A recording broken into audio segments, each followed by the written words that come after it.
والشمس وضحاها، قسم ہے سورج کی اور قسم ہے سورج کے اس وقت کی جب وہ اپنے کمال پہ آ جائے. والقمر اذا تلاها، قسم ہے چاند کی کہ جب وہ بلا فاصلہ سورج کے پیچھے آئے اور اپنے کمال کی منزل میں ہو. والنہار اذا جلاها، اور قسم ہے دن کی جب وہ مکمل طور سے روشن ہو جائے. واللیل اذا یغشاها، اور قسم ہے رات کی جب وہ مکمل طور سے تاریک ہو جائے. والسماء وما بناها، قسم ہے آسمان کی کہ ہم نے اسے کتنا مکمل اور کتنا اچھا بنایا. والارض وما طحاها، قسم ہے زمین کی کہ ہم نے اسے کتنی خوبصورتی کے ساتھ پھیلا دیا. والنفس وما سواها، قسم ہے نفس کی کہ ہم نے اسے کتنا بہترین بنایا. فالہمها فجورها وتقواها، اور اسے فسق و فجور اور تقوی دونوں صلاحیتیں برابر سے ودیت کر دی. قد افلح من زکاها، تو وہ شخص کامیاب ہو جائے گا جو اپنے نفس کو پاکیزہ کر لے. وقد خاب من دساها، اور وہ شخص ہلاک ہو جائے گا جو اپنے نفس کو گناہوں سے آلودہ کر لے. پروردگار نے ان آیات میں ذہن انسانی کو جو پیغام دیا وہ پیغام یہ ہے کہ اگر مغفرت چاہتے ہو، اگر نجات چاہتے ہو، اگر کامیابی چاہتے ہو تو اپنے نفس کو گناہوں سے پاک کر لو. اگر کامیابی چاہتے ہو اپنے نفس کو گناہوں سے بچا لو، گناہوں سے پاک کر لو.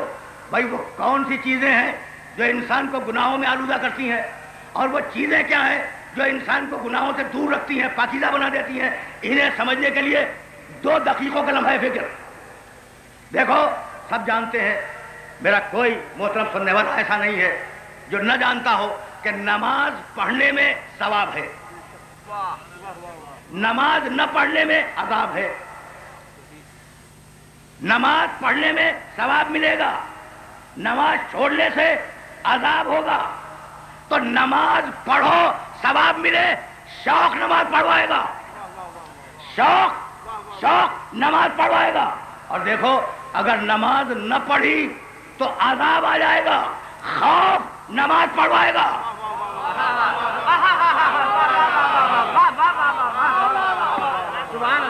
دیکھو بہت قریب ہو کے اپنے سننے والوں سے باتیں کر رہا ہوں. یہ 2 لفظ نوجوان دوستوں کے ذہنوں میں محفوظ ہو جائیں، شوق اور خوف. اگر ثواب کا شوق ہے نماز پڑھے گا، اگر عذاب کا خوف ہے نماز پڑھے گا. اور اب اسے الٹ دو، اگر ثواب کا شوق نہیں ہے، اگر ثواب کا شوق نہیں ہے نماز نہیں پڑھے گا. اگر عذاب کا خوف نہیں ہے نماز نہیں پڑھے گا. تو جہاں شوق اور خوف دونوں آ جائے اس کا نام ہے تقویٰ. جہاں سے شوق اور خوف دونوں چلے جائے اس کا نام ہے فجور.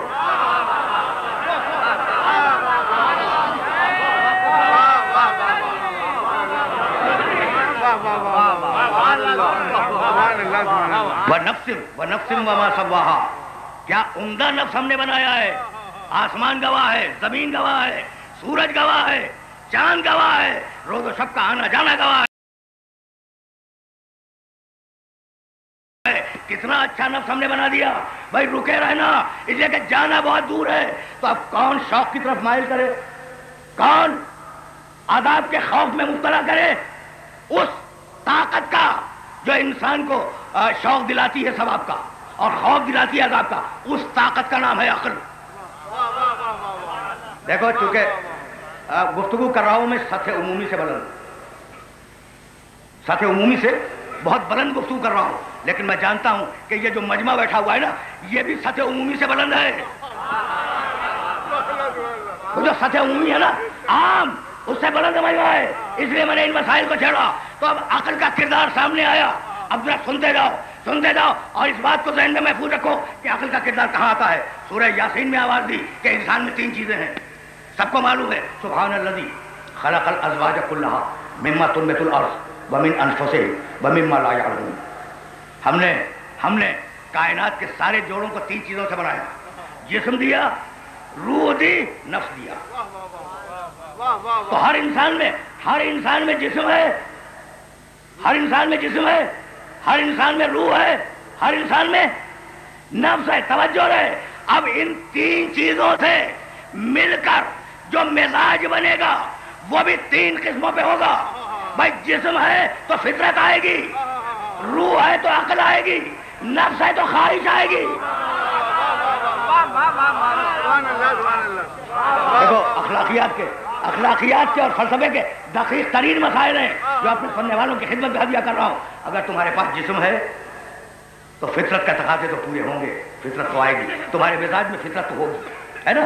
اگر تمہارے پیکر میں روح ہے تو تمہارے مزاج میں عقل آئے گی، اگر تمہارے پیکر میں نفس ہے تو تمہارے مزاج میں خواہش آئے گی.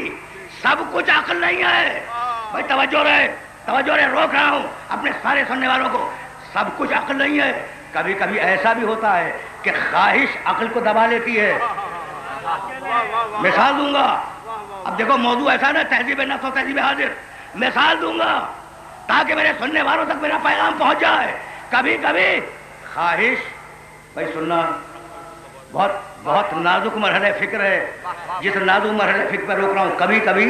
کبھی کبھی ایسا ہوتا ہے کہ خواہش عقل کو دبا لیتی ہے. مثال دو بھائی، بہت قریب کی مثال ہے. عقل نے کہا، توجہ رہے، عقل نے کہا نہیں، ابھی عقل کہا ہے، ابھی تو میں آپ کو ایک ایسی بات بتانے جا رہا ہوں جو خواہش پیدا کرتی ہے. بھائی کھانے کے لیے کچھ چاہیے نا، پیٹ کے جہنم کو ایندھن تو چاہیے نا. تو کہا بھائی اگر ایک اچھی سی نوکری مل جائے، دیکھو خواہش، اگر ایک اچھی سی نوکری مل جائے تو معاش کا مسئلہ حل ہو جائے. خواہش ہے نا. اب عقل نے سجھایا کہ دیکھو اچھی نوکری اس معاشرے میں، ان حکمرانوں میں کیسے ممکن ہے؟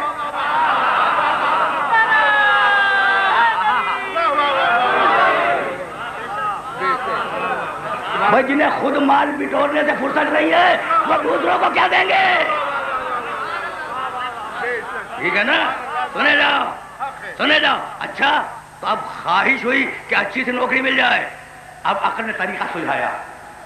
دیکھنا ذرا، سوچنے والی بات ہے کہ اگر فلاں سے سفارش کروا دو تو اچھی نوکری مل جائے گی. تو خواہش تھی کہ نوکری مل جائے. عقل نے راستہ دکھلایا کہ بھائی نوکری نہیں ملے گی، اس لیے کہ کوئی کام اس ملک میں سفارش کے بغیر ہوتا نہیں ہے. دیکھو ابھی تو میں نے سفارش کا تذکرہ کیا ہے. اب اس سے بڑا نسخہ کیمیابی بتلاؤں گا کہ اگر کام سفارش سے نہ ہو تو کس چیز سے ہوگا، ابھی بتلاؤں گا. اچھا تو اب سفارش کرواؤ نوکری مل جائے گی. اب فلاں سے سفارش کروائی نوکری نہیں ملی.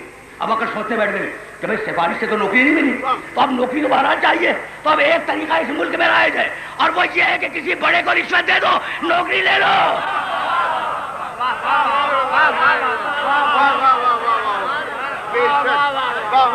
کسی بڑے کو جو نوکری دلوا سکتا ہو رشوت دے دو، نوکری لے لو. تو دیکھا تم نے عقل نے رشوت دینے پہ کیسے آمادہ کیا. اور اب وہ جو رشوت لے رہا تھا اس نے رشوت تو لے لی اور ضمیر نے مرامت بھی کی. بلا اقسم بالنفس اللوامہ، کل کی آیت، میں قسم کھاتا ہوں ملامت کرنے والے نفس کی کہ جو گناہ کے بعد ملامت کرتا ہے. اب ادھر رشوت تو اس نے دے دی نوکری کے لیے. توجہ رہے، رشوت تو دے دی لیکن زمین نے مرامت بھی کر لی. اب اس کی عقل اسے جواب پیش کر رہی ہے کہ بھائی کیا کریں، رشوت نہ لیتے تو کیا کرتے، اس لیے کہ تھوڑی سی تنخواہ میں گزارا نہیں ہوتا. مہنگائی اتنی بڑھ گئی ہے کہ تھوڑی سی تنخواہ میں گزارا نہیں ہوتا، اس لیے رشوت لینے کا جواز پیدا کیا عقل نے. تو کبھی خواہش عقل کے تابع، کبھی عقل خواہش کے تابع. تو اب ایسا لاؤ جو خواہش کو بھی کنٹرول کرے، عقل کو بھی کنٹرول کرے، اس کا نام ہے محمد رسول اللہ.